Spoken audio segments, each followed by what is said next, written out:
Hi hello అండి, అందరికీ నమస్కారం. Welcome to public pulse media, our channel. ఈరోజు కూడా మనం మన రాజధాని అమరావతి గురించి ఒక మంచి వీడియోనైతే తీసుకువచ్చాను. రాజధాని అమరావతిలో జరిగినటువంటి నష్టాల గురించి, అక్కడ జరిగినటువంటి ప్రజా సంపద వృధా గురించి మీ అందరికీ తెలియజేయడానికి ఈరోజు కూడా నేను ఒక మంచి వీడియోనైతే తీసుకువచ్చాను. సమయం వృధా చేయకుండా డైరెక్ట్గా వీడియోలోకి వెళ్ళి ఆ విషయాలు ఏంటో మనం ఇప్పుడు తెలుసుకుందాం.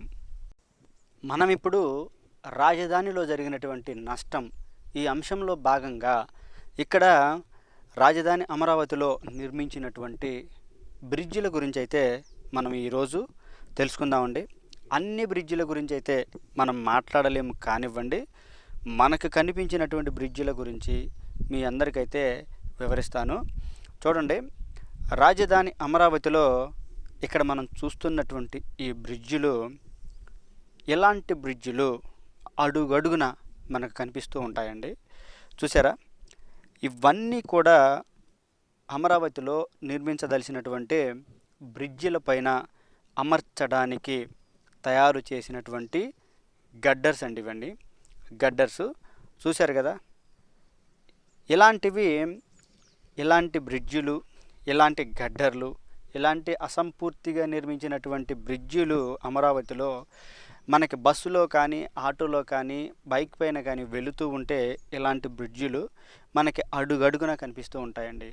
రాజధాని అమరావతిలో ఇలాంటి బ్రిడ్జిలు కొన్ని పదుల సంఖ్యకు పైనే, కొన్ని పదుల సంఖ్యకు 100 వరకు అయితే ఇలాంటి బ్రిడ్జిలు అసంపూర్తిగా నిర్మించబడి ఉన్నాయండి. చూసారా, ఇలాంటి గడ్డర్లు ఎన్ని ఉన్నాయి అని అంటే మీరు ఇప్పుడు చూస్తూ ఉన్నారండి. ఇది ఒక బ్రిడ్జికి సంబంధించింది. మనం తమ్నైల్లో పెట్టుకున్న విధంగా కుప్పకూలిపోయిన బ్రిడ్జి ఇది మనం ఇప్పుడు చర్చించుకునేటువంటి అంశం. ఆ బ్రిడ్జి తాలూకు గడ్డర్లేనండి ఇవన్నీ. ఇవి ఆ బ్రిడ్జి పైకి ఇంకా అమర్చలేదు. అయితే అమర్చినటువంటి గడ్డర్లు బ్రిడ్జి ఏదైతే ఉందో అది ఈ 5 సంవత్సరాల కాలంలో కుప్పకూలిపోయిందండి. అది నేను మీకు ఇప్పుడు చూపిస్తాను, చూద్దురు. కానీ దానికంటే ముందు ముఖ్యంగా ఈ బ్రిడ్జి కోసం జరిగినటువంటి పనులని మీకు వివరిస్తూ ఉన్నాను. చూడండి, ఈ గడ్డర్లన్నీ కూడా కుప్పకూలిపోయినటువంటి బ్రిడ్జి తాలూకే. ఇవన్నీ ఇంకా ఎక్కించలేదు బ్రిడ్జి పైకి, కానీ ఎక్కించినటువంటి ఆ గడ్డర్లు ఏవైతే ఉన్నాయో అవి విరిగిపోయాయి. చూడండి, ఇప్పుడు వస్తాయి. చూశారు కదా. ఈ బ్రిడ్జి చూడండి, ఇదే ఇరిగిపోయినటువంటి బ్రిడ్జి గడ్డర్లు. 1 2 3 4 5 6 ఈ 6 గడ్డర్లు స్ట్రైట్గా ఉంటే ఉండేయేమో, కానీ అడ్డంగా పడుకోవటం వలన, అడ్డంగా ఉండటం వలన అవి విరిగిపోయాయి. ఇవన్నీ కూడా నష్టమే. ఆ గడ్డర్లన్నీ మళ్ళీ అక్కడి నుంచి తొలగించాలి. వాటి స్థానంలో మళ్ళీ కొత్తవి నిర్మించి వాటిని అక్కడ మళ్ళీ అమర్చాలి. ఎంత ఖర్చుతో కూడుకున్న పని అండి, మీరు చూస్తూనే ఉన్నారు కదా. రాజధాని అమరావతిలో ముందు ముఖ్యంగా పాత వీడియోలో చెప్పుకున్నట్టుగా రోడ్ల నిర్మాణం అనేది ముఖ్యంగా మొదలైంది. ఈ రోడ్లతో పాటుగా ఈ రోడ్లలో భాగమైనట్టు, ఈ రోడ్లలో భాగమే కదా ఈ బ్రిడ్జిలు. సో అందువలన ఈ బ్రిడ్జిలు ఇన్ని సంఖ్యలో ఇలా అసంపూర్తిగా నిర్మించబడి ఉన్నాయండి. మనం నీటిపారుదల వ్యవస్థ గురించి మనం మాట్లాడుకుంటే, మన పురాణాల్లో కూడా హరప్పా నాగరికత, సింధు నాగరికతలో కూడా ఈ నీటిపారుదల గురించి, మురుగునీరు వెళ్ళడం గురించి మరియు నీటిపారుదల గురించి చాలా ఆసక్తికరమైన విషయాలు మన పూర్వకాలంలోనే బయటపడ్డాయి.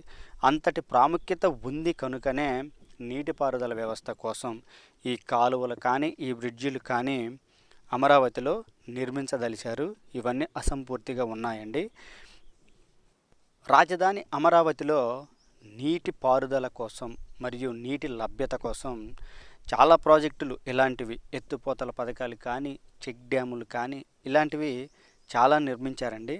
మరీ ముఖ్యంగా ఇన్ని బ్రిడ్జిలు ఎందుకు నిర్మించాల్సి వచ్చింది అనే విషయం కూడా మనం మాట్లాడుకుంటే, భవిష్యత్తులో ఇప్పుడంటే రాజధాని అమరావతి ఇప్పుడు నిర్మిస్తున్నారు. భవిష్యత్తులో ఎలాంటి వరదలకు కానీ, ఎలాంటి ముప్పుకు కానీ, ఎలాంటి వరదలు కురిసినా, ఎలాంటి వరదలు వచ్చినప్పటికీ కూడా రాజధాని అమరావతికి ఎలాంటి నష్టం జరగకూడదనే ఉద్దేశంతో ఇంతటి నీటిపారుదల వ్యవస్థని ఇక్కడ నిర్మించడం జరిగిందండి. ఇప్పుడు మనం చూస్తున్నటువంటి ఈ బ్రిడ్జ్ ఏదైతే ఉందో, ఈ బ్రిడ్జ్ అనేది కొత్తగా తవ్వినటువంటి ఒక కాలువ మీద నిర్మించబడినటువంటి బ్రిడ్జ్ అండి. ఈ కొత్తగా ఎందుకు ఈ కాలువ తవ్వారు అని అంటే, అమరావతి రాజధాని కాకముందు ఈ కాలువ అయితే లేదు. ఈ కాలువని అమరావతిలో భాగంగా కొత్తగా తవ్వటం మొదలుపెట్టారండి. ఎందుకు అని అంటే, వరద నీరు మొత్తం కూడా పక్కనే ఉన్నటువంటి కృష్ణానదిలో కలిసిపోవటం కోసం, ఆ కృష్ణానదిలోకి వెళ్ళడం కోసం నిర్మించినటువంటి ఒక కృత్రిమ పెద్ద కాలువ. మీరు చూస్తున్నారు కదా ఈ బ్రిడ్జి ఎంత పెద్దదో. బ్రిడ్జే ఎంత పెద్దగా ఉందంటే ఇంకా కెనాల్ ఎంత పెద్దగా ఉంటుందో చూడండి. చూసారా? ఇవన్నీ కూడా, ఈ గడ్డర్లన్నీ కూడా 2017వ సంవత్సరంలో అమర్చబడినటువంటి గడ్డర్లండి ఇవన్నీ. ఈ బ్రిడ్జి పైకి కాలువ చూసారా ఎంత పెద్దదో. భవిష్యత్తులో ఎలాంటి నష్టం జరగకూడదు అమరావతికి అనేటువంటి ఒక ఉద్దేశంతో నిర్మించినటువంటి బ్రిడ్జి ఇది. ఒక 80% పూర్తయిపోయినటువంటి ఈ బ్రిడ్జి ఇక అంతటితో పనులు ఆగిపోయి ఒక 7 సంవత్సరాల నుండి ఇలాగే ఉండిపోయిందండి. చూసారా?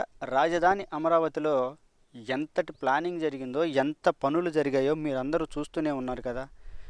పనులు మొదలవ్వడం కాదండి, పనులు ఈ బ్రిడ్జ్ అయితే 80% పూర్తయింది. అంటే పదే పదే నేను చెప్తున్నానని కాదు కానీ ఇక్కడ పనులైతే చాలా వరకు జరిగిపోయాయండి. చాలా ప్రజాధనం అనేది ఇక్కడ ఖర్చు పెట్టడం జరిగింది. ఈ వీడియోలని పదే పదే నేను ఎందుకు రిలీజ్ చేస్తూ ఉన్నాను, పోస్ట్ చేస్తూ ఉన్నాను అనంటే, ఈ వీడియోలపైనే ఎందుకు ఎక్కువగా స్పెండ్ చేస్తున్నాను అనంటే, రాష్ట్ర ప్రజలందరికీ తెలియాలి. ఏంటి అనంటే, ప్రజాధనం అనేది అక్కడ చాలా ఖర్చు పెట్టబడింది. ఇంత ప్రజాధనం ఖర్చు పెట్టిన తర్వాత కూడా రాజధాని మారుస్తాము అని అనడం కరెక్ట్ కాదేమో అని అనిపిస్తుందండి. మరీ ముఖ్యంగా రాజధాని అమరావతి గురించి పదే పదే నేను వింటున్నటువంటి ఒక వార్త ఏంటంటే, ముంపు ప్రాంతంలో ఉంది, వరద ప్రాంతంలో ఉంది, పదే పదే వరదలు వస్తాయి, ఇది అంత శ్రేయస్కరం కాదు, అంత రక్షణకరం కూడా కాదని పదే పదే నేను వినటం జరుగుతుంది. ఎక్కడ అనంటే సాక్షి పత్రికలో, ఇంకా సాక్షి టీవీ ఛానల్లో ఈ వార్తలు వినడం జరుగుతుందండి. నేనైతే పర్సనల్గా అమరావతిలో ఉన్నటువంటి రైతులని, తుళ్ళూరు, తర్వాత వెలగపూడి, ఈ రాజధాని ఏరియాలో ఉన్నటువంటి రైతులని అడిగి తెలుసుకున్నప్పుడు, గడిచిపోయిన 100 సంవత్సరాల కాలంలో ఇక్కడ ఎలాంటి వరదలు రాలేదు. చిన్న చిన్న వరదలు వర్షాలకి వస్తే రావుండొచ్చు, కానీ ప్రాణాలు పోయేంత, ఊర్లు, ఇల్లులు, వాకిలి మొత్తం కొట్టుకుపోయేంత వరదలైతే ఎప్పుడూ రాలేదని అక్కడ ఉన్నటువంటి ప్రజలు చెప్పారండి. కృష్ణానది పక్కనే ఉండటం వలన వరదలు అమరావతికి ప్రమాదం అని మనం అనుకున్నట్లయితే, మరి సముద్రాల పక్కన ఉన్నటువంటి విశాఖపట్నం పరిస్థితి ఏంటి, మరి చెన్నై పరిస్థితి ఏంటి, కలకత్తా ఇలాంటి నగరాల పరిస్థితి ఏంటి? నదుల కంటే సముద్రం చాలా పెద్దది కదా. గ్లోబల్ వార్మింగ్ ద్వారా సముద్ర జలాలు పెరుగుతూ ఉన్నాయి, సముద్ర మట్టాలు పెరుగుతూ ఉన్నాయి.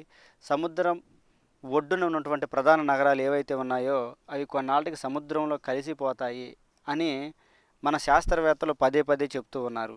మరి అమరావతి శ్రేయస్కరం కానప్పుడు చెన్నై లాంటి సిటీలు మరియు కలకత్తా లాంటి సిటీలు అవి ఎంత శ్రేయస్కరం అని మనం అనుకోవాలి? చూసారా? ఇదండి. ఈ వీడియో కనుక మీ అందరికీ నచ్చినట్లయితే లైక్ చేయండి, షేర్ చేయండి, ఛానల్ని సబ్స్క్రైబ్ చేసుకోండి. అందరికీ మరొకసారి నమస్కారం.